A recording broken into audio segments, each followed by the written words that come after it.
Fours are extra, clutch pedals are mandatory, and it's what's hiding underneath that counts. How bent should the K-frame be? How else are you gonna know that your first fuel filter is doing a good job?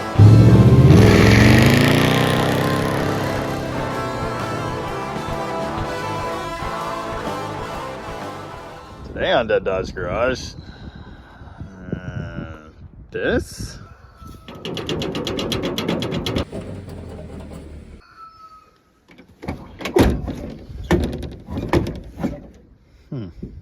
Well, that's gotten slightly worse.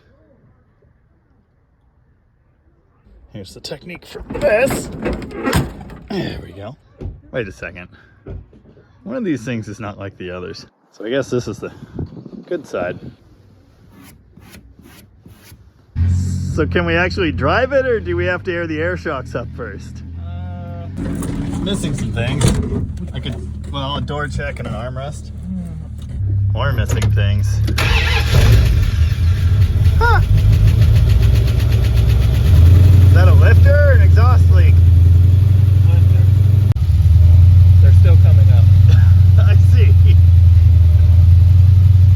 Now they're up.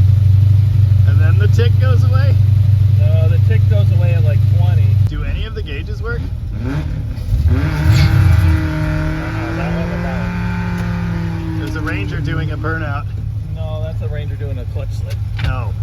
Alright, well I guess we have to. And that mark over there is already mine. Oh. Oh, there's a dog.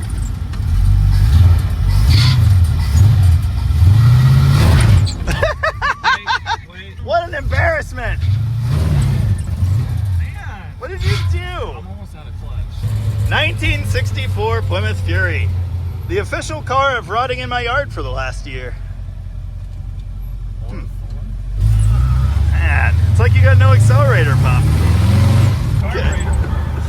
I see. Well, this is getting good. Yeah, It's a good thing this is a 64 model because, well, seatbelts are still optional. So is it good at cornering? yeah, we need a faster road to find out though. I see. Jesus. I'd greatly prefer not to go in the river, just saying. We'll see. Is there a boat? It's just what it's like now.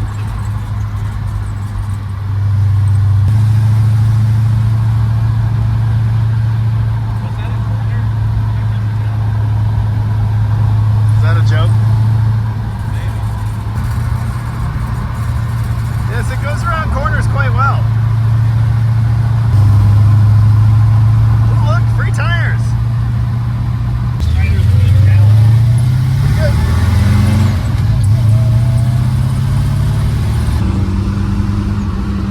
That's only a little smoky.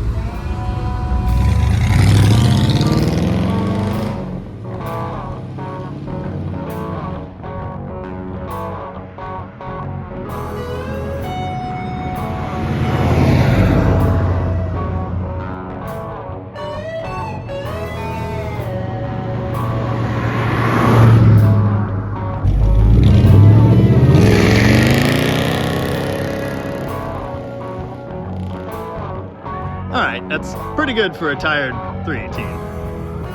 What's it like driving through your old smoke? I feel bad for the trees. Yeah, the clutch isn't smelling the best anymore.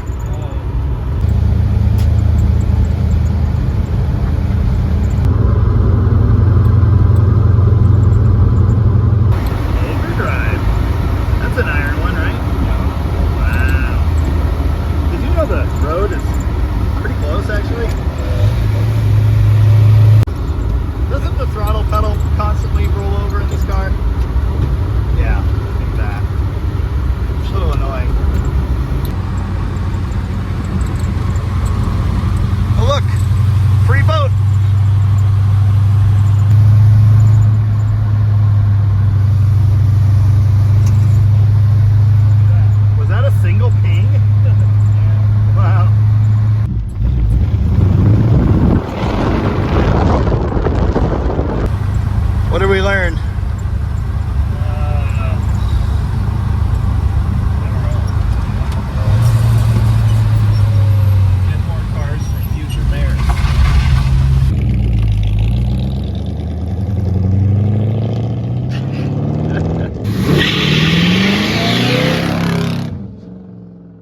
This is a 1964 Plymouth Fury.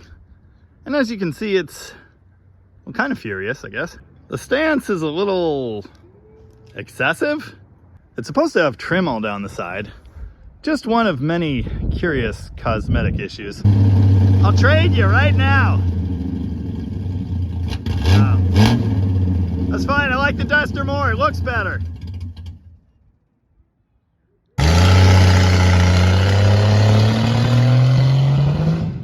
This car, like most other cars on the channel, has an interesting story. That story? My brother got it from the now mayor of Aberdeen, Washington. He technically didn't pay anything for it. This guy's having too much fun. Well, that's a new one. I guess the Duster needs a transmission now. Anyway, where were we? Oh yeah, I think we were over here at this pile. This original Poly 318 push-button car spent a good bit of its life with a 340 under the hood, smoking Chevys on the street and doing cool stuff. It came to us as a total pile, so kind of how it is now, but without an engine under the hood. It's had a couple things in there over the years, but now it's got a Smoky, completely worn out roller cam 318 LA out of that van. It kind of leaks everything from everywhere and doesn't look very good, but as you can see, it does get the job done. Huh. Apparently this guy hasn't learned his lesson yet. The battery hold down bracket is the first thing I install on every vehicle, but only because I've learned that lesson the hard way. I've learned this multiple times. On this same truck even, incidentally. If you couldn't tell already, this is one of my brother's fine automobiles. The pride of the fleet. And as such, it has several remarkable characteristics found in all of his cars. Somewhat excessive levels of scunch. You washed it? 9 months ago. Huh. Comet wash. Oh, well it didn't take. And you missed a couple spots. The surface rust is notable and appreciable. He actually sprayed over that once because, well, the people in charge of the apartment complex he lived at complained. I can't imagine why. I was kind of joking, but it really does leak everything. It even leaks clutch fluid, and brake fluid too, I'm pretty sure. Okay. I feel like I mentioned the tire clearance problem. It's ongoing. I think this actually has the nicest seat of anything he owns. That's pretty good. Now, it did have a set of original Sport Fury buckets, which had, I want to say, no upholstery left. For me, the 3-pedal solution was just a video series, one project. For my brother, it's pretty much a way of life. Oh, why is the clutch all done halfway to the floor? You got a pedal stop in there? I hope so. You remember the first time I drove this with the hydraulic clutch and it blew the slave cylinder apart because I had no pedal stop? I do remember. And I slept in the car and waited for AAA to come get me in the morning.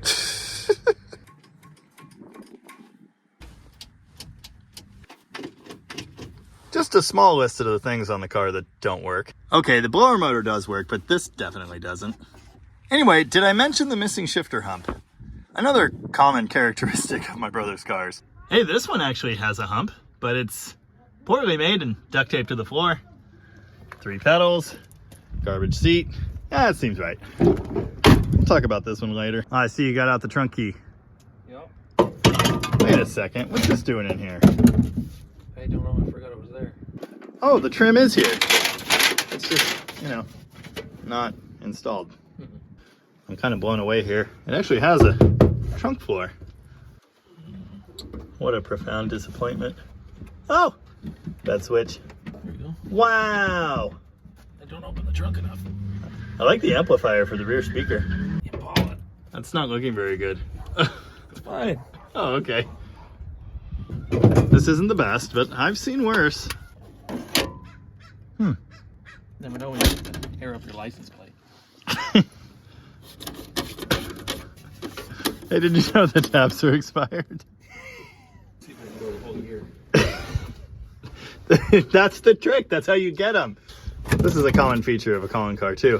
He needs that. That might even be the one he got for Christmas a few years ago. Yeah, it's a little punky in spots. Here's one of the best uses for a Plymouth Volare. You can cut up pieces of it to make a floor patch for your 64 Plymouth. It is nice being able to adjust the shift linkage without, you know, getting under the car.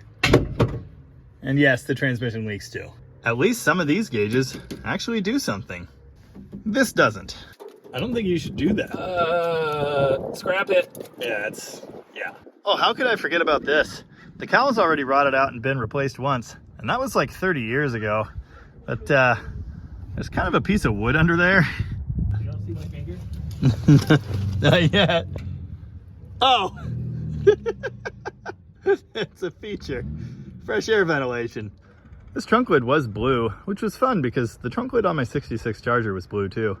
So that's like most of the bad, although I'm sure there's more to find. So I guess we can lend at least a minute to showing off the good. There's a humongous sway bar, tubular control arms, and disc brakes.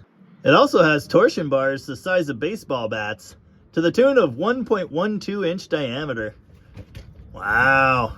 You know your lower hose is sitting on the K-frame and it's like almost kinked? Why is that melting? I don't know and I don't want to.